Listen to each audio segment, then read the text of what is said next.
हमारे किरोड़ी जी मंत्री साहब भी आए हुए हैं।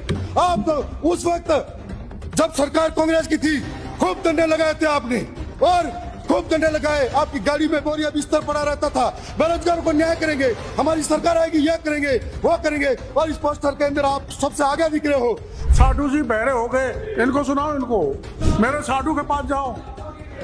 कि आदिवासी अंचल का हाल क्या है, कभी पानी के लिए तरसता है, कभी बिजली के लिए तरसता है, कभी सड़कों के लिए तरसता है। जब दुनिया इस पे जाने की बात करती है, मेरी विधानसभा के अंदर बच्चे पहाड़ों पे पढ़ाई कर रहे हैं। वो बेरोजगार जो अपने माँ के गहने बेचता है, जमीन बेचता है, और जमीन और गहने बेच के मुश्किल से पढ़ाई करता है। जब पेपर लीक होता है, साफ पेपर लीक नहीं होता है, उनके सपने लीक होता है, उनका भविष्य लीक होता है। ये पेपर लाया हूँ, इसके अंदर सत्ता पक्ष के वादा याद दिला रहा हूँ। जब इन्होंने कहा था कि हम सरकार में आएंगे, पेपर लीक की जांच कराएंगे, सीबीआई से जांच करेंगे, आज वो सीबीआई, आज वो एसओजी कहाँ गई? कांग्रेस ने गलतियां की, इसलिए विपक्ष में बैठा।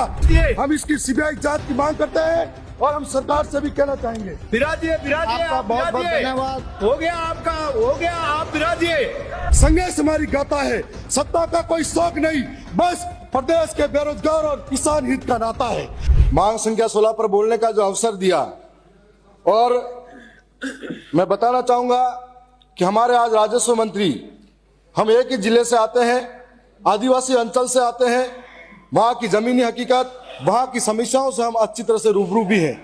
और मैं कहना चाहूंगा कि आज जो कानून है वो बने नहीं, उससे पहले उस जमीनों पर आदिवासी रह रहा है।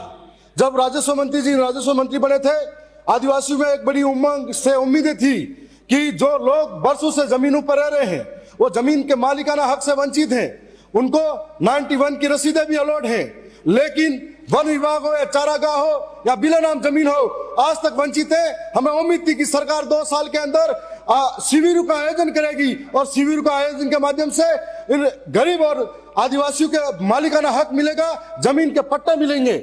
लेकिन ऐसा 2 साल में उम्मीद पूरी नहीं हो पाई।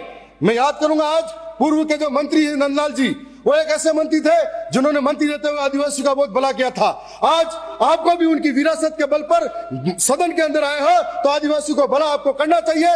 आज साथ साथ में आप हम एक ही जिले से आते हैं, मेरी विधानसभा के अंदर 54 ग्राम पंचायतें हैं, 54 ग्राम पंचायतों के साथ में एक नगर पालिका है।